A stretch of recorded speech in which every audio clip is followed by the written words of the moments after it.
What is up then guys, hope you're all doing well. Welcome back to the channel. So there are a couple of things that I want to do today. Firstly, I want to take the dash out of my car. The main reason I wanted to do that is because I wanted to put some build some of my own gauge pods to go in the vents. If you guys don't follow me on social media, then you guys won't know that I've stripped the complete interior behind the dash of my car. That means all the heat and stuff, the AC stuff inside of the car is gone. So there's no reason to have any vents there that are there to circulate air. And to replace these holes, I want to move my gauges from the center console all the way to the top, so they're just out of the way but are still inside. So I want to do that. I also had an email off Jonathan from South Africa, which I thought was quite cool, and he wanted to know how does he remove the vents from his 1.6, I think it's 1.6 gear 2004 to 2008, and if it's anything like mine, then it should be quite simple. The way that I think it works is the Ford Fiesta, they came with the facelift and the pre-facelift. So for the pre-facelift, the gauges look something like this. That's included the ZTEC S and the ST, because I know people with STs and they do the people with the 1.25s and they do the 2 litre ST conversion. They obviously need the clocks and everything, so the clocks fit both models. And then you have the facelift, which looks something like this. And obviously I don't really have much to do with this. I know that this comes with some of the newer models. I couldn't tell you what year, but obviously you guys know, which probably know a bit better if you own the car.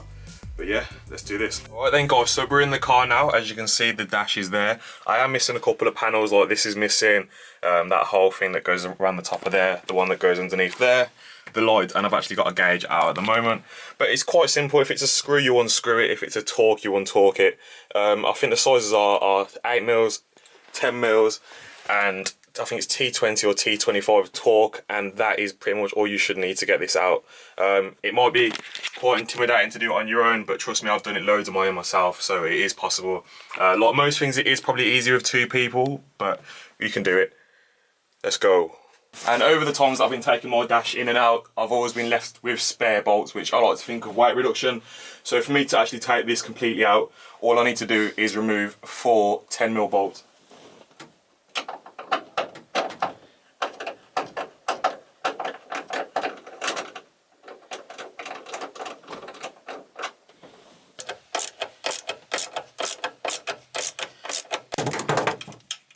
Easy as that. Pulls right out. As you can see, the whole dash is now free. I also need to remove this. That's just the shroud of the clock. Obviously when I put this back together, there are 2 Phillips that go in here, but there aren't at the moment, so we'll just pull that right out. And then on the back, I'll try and get the camera in there. There's a clip. Pull that forward, up and out. So that's the clock out. There will be another screw which is in there. That was another 10mm, and that goes to the bolt, to the beam, whatever you want to call it, the crash bar at the front. That's obviously not in there because everything's just put in temporarily, because I know I have to get it in and out. But as far as we need to, that is it. So what I need to do now is, this is all my wiring. You probably won't have this unless if you've done my tutorials, but we'll get all of this out of the way. Both doors need to be open. And then I would like to say this is probably not the hardest part of the actual thing. It's trying to get it over here. So there is a lot of rotation, pulling, and having to pull your indicators forwards and back. If you want to take your indicators off, your whole stalk off, probably be a lot easier. But if you don't want to, or you don't know how to, then it is still possible. But yeah, it's a bit wriggly. Let's go.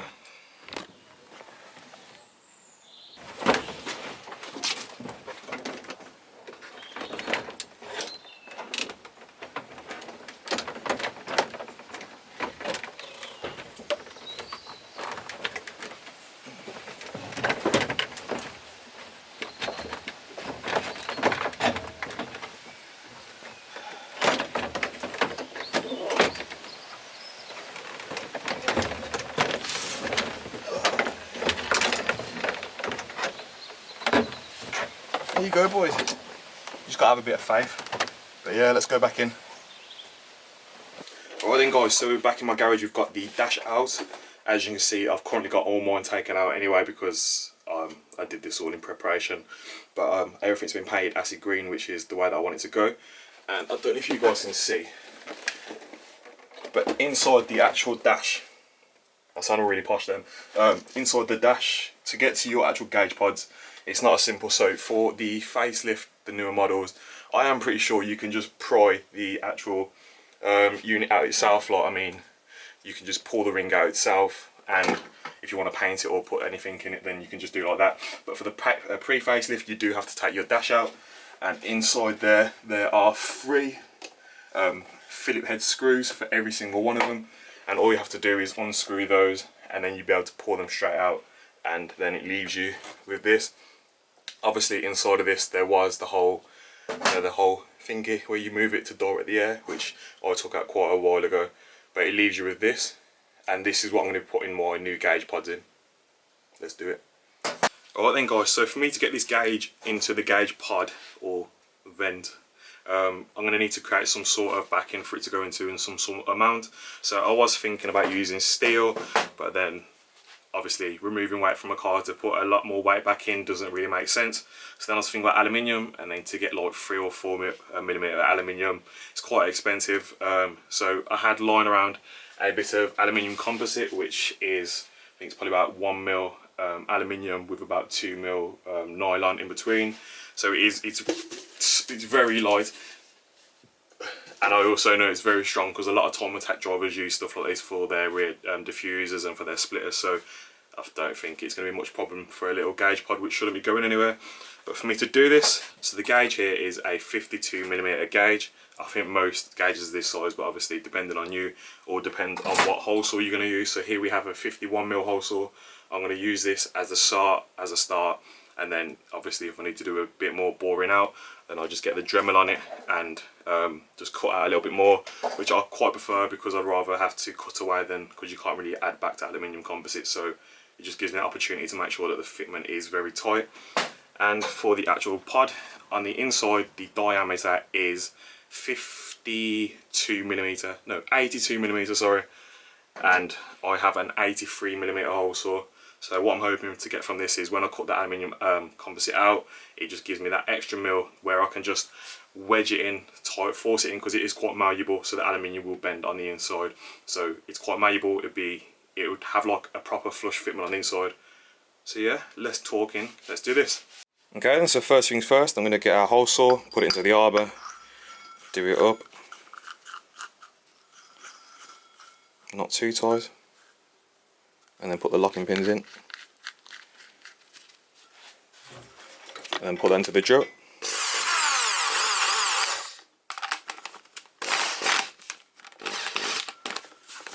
Make sure that's nice and tight, and there we go. Next step is I'm just going to put the aluminium composite into a vise.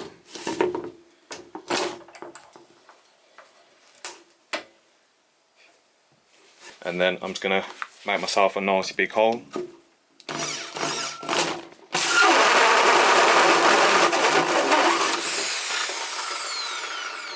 we go. That is very messy. And there we go, that's our 53mm hole. You'll need to do this 3 more times, unless if you want to do just a couple of gauges, but I'm going to have to do this 3 more times.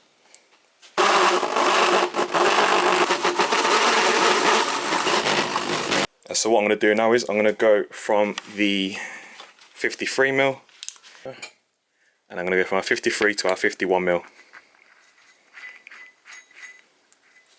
And then, so now that we've got our 4 83mm, I did just realise that I think I said 58 a couple of times, but I meant 83. Now that we've got these, I'm going to use a bit of scuffing pad, put it in the vise, and I'm going to get that to pinch that in, because I know that aluminium composite is quite soft, so I don't want the imprints of the vise to be put in there. Alright. And then using the same hole that we used for the 83mm, I'm just going to go in again.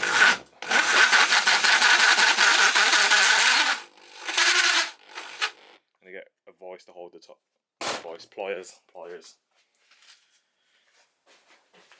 There we go.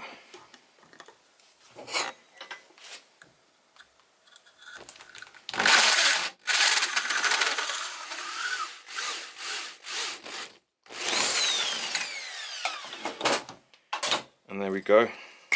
And there we go then, guys. So that should almost fit the gauging.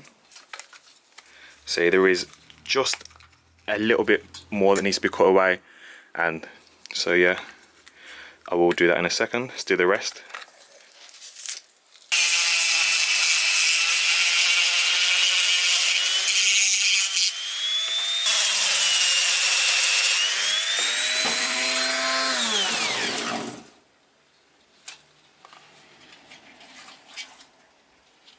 Come on. Yes.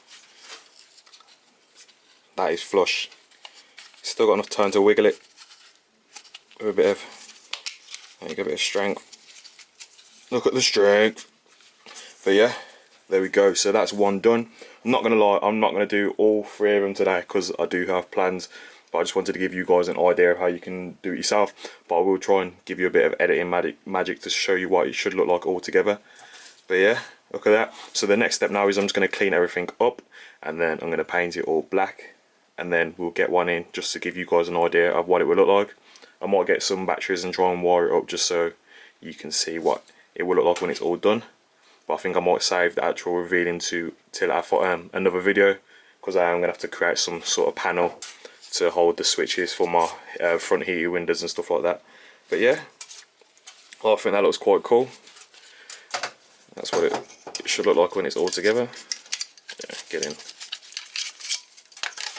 Yeah, so from when I did the first video of me doing the gauges, I will need to create some sort of extending harness for me to be able to pull the wires to the other sides of the dash.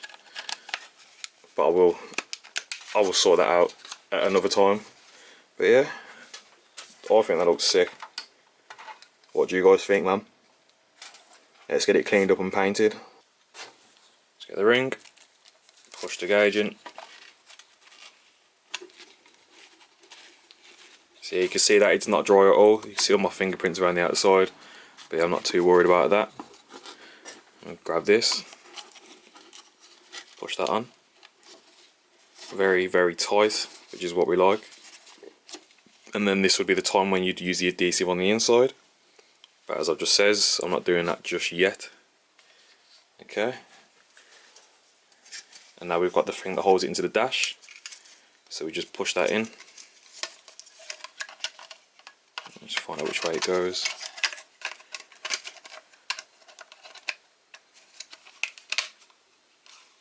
Let's go. That looks sexy. Alright then guys, so we've got it all plugged in. So this is the voltage. Obviously when it's all put together, the voltage will be all the way over here, because when I'm driving, that's going to be the one that's probably like the least important to me. So it'll have all the oils and the water temp there. But yeah, let's give it a go.